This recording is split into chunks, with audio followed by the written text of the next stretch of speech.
Alright guys, welcome to another episode of Farming, Fixing and Building. Today we're going to be looking at some cultivation in the garden. This is one of our gardens. We're going to be cultivating with the farmall 140.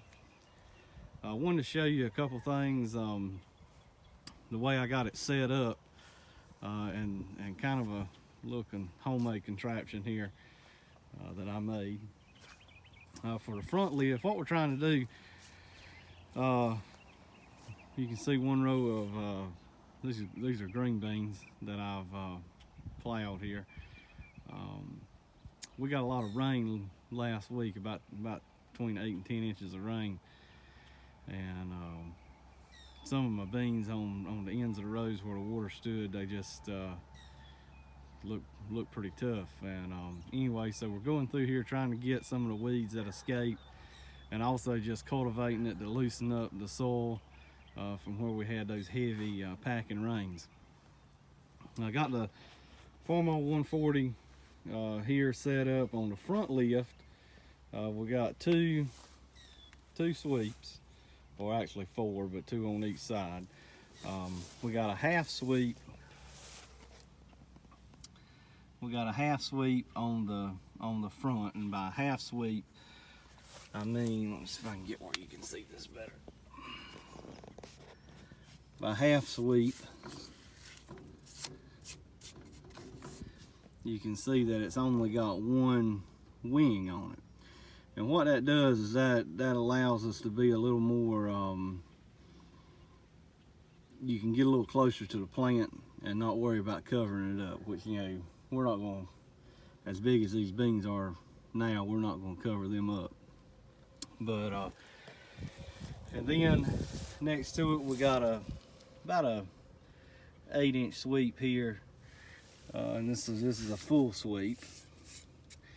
Now I've got these set just a little bit lower. The sweeps, the second set of sweeps, I got them set a little bit lower to the ground than these. I've actually got these set about as shallow as I can get them, because if I raise them up anymore, I'd be hitting the oil pan when it comes up, and that would not be good. On the back, you've probably never seen one of these before, because I made this myself. These are some lilliston rolling cultivators. You see a lot of people use them on farmalls, but most of the time when they use them, they're on the front lift.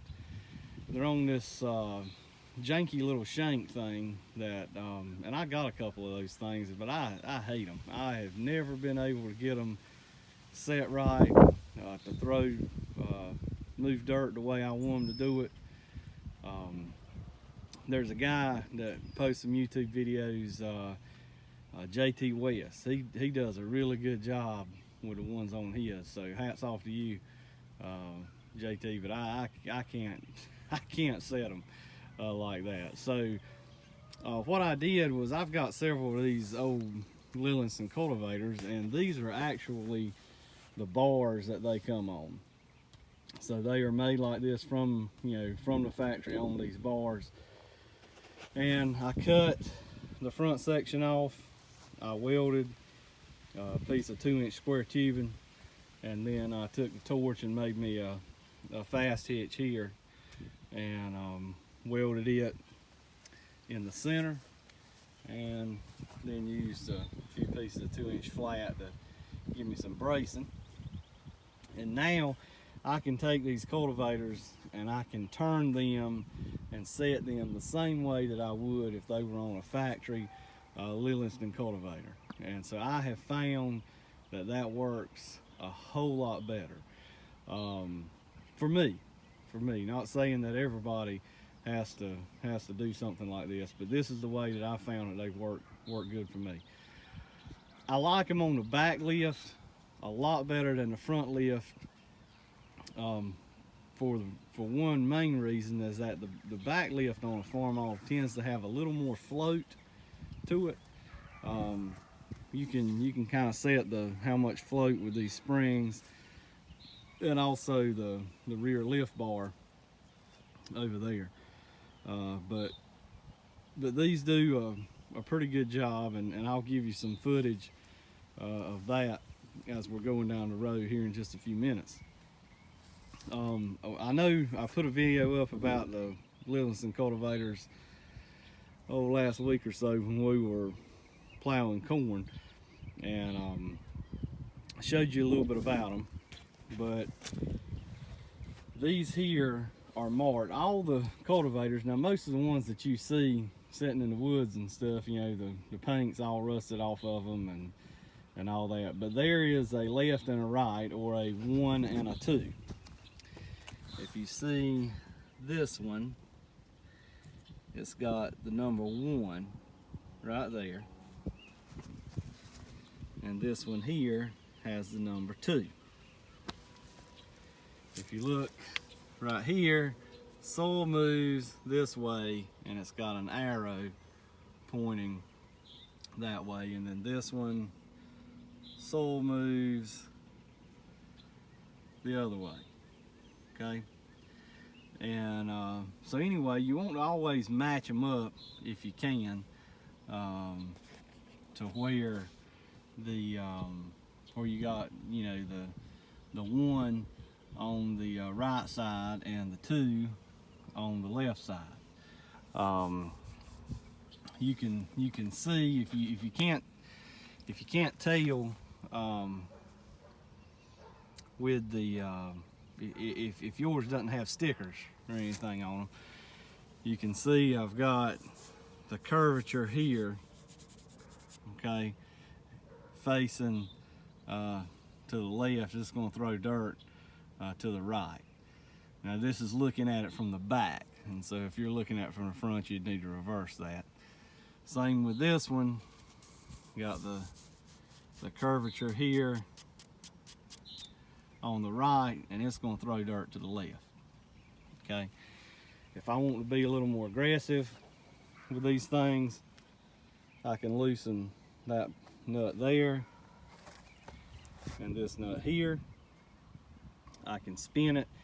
If I turn it towards the crop, it's going to throw more dirt to it. Also, if I angle it, if I move, loosen this nut and this nut, and everything on the lilliston cultivator is a 3/4 nut. But if I loosen this one and this one, then I can tilt it up or down and change the way the implement moves the soil. Also, I got some sweeps on here. I don't know if these are actually called sweeps, more like my grandpa used to call these bull tongues. I don't really know what they're called, but anyway, they do a good job of plowing out the center. Okay, so we got a couple rows here we're going to plow. We're going to do a couple rows of string beans, and then we got some butter beans. I've already done the okra over on one other garden, and then I got some peas to do in another spot. So let's get to it, see if we can beat the rain.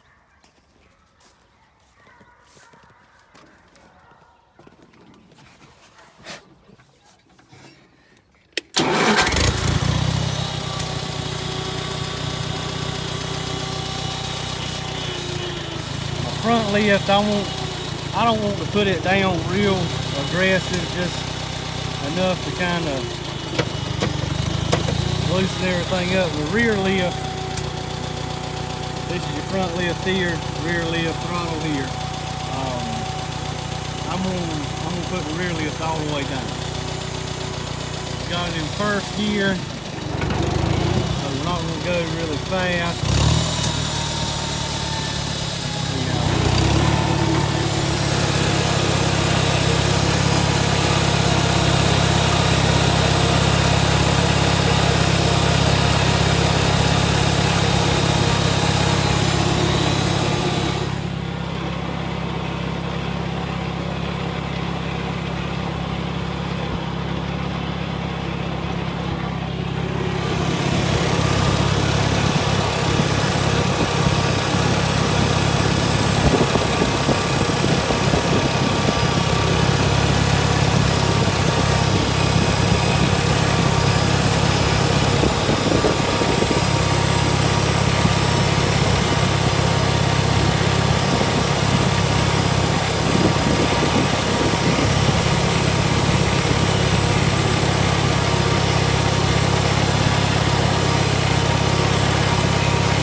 shot of that, and you can see everything worked out really good. We took most of the weeds out with the sweeps up front, and then the cultivators here in the back, the rolling cultivators, they just kind of ease that soil up right in between the plants, and everything looks real good. So I'm gonna put this phone down, guys, and finish cultivating these beans, and got some squash over there. And if you enjoyed the video, give us a like, subscribe. You got any questions, put them down in the comments. We'll talk with you later.